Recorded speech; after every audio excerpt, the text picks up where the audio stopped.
Ang good morning. Good morning. Very good. Ang hi.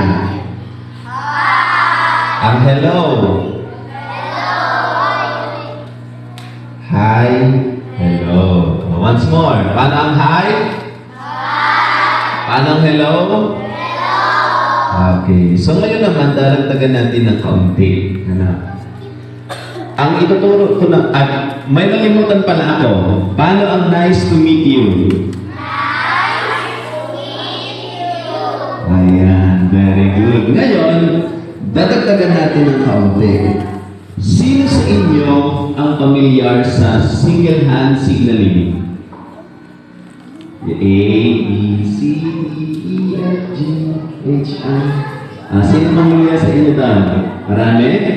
Ayan, very good. Ngayon, ganito naman ang inyong gagawin pag sinabing, what is your name? Ano ang pangalan mo? Ito ang sign language sa deaf and mute na my name is Rainier. For example, ganito siya. My name, and then spell your first name sa single hand signaling. Okay? One spell. 1, 2, 3, go. My name. Spell nyo.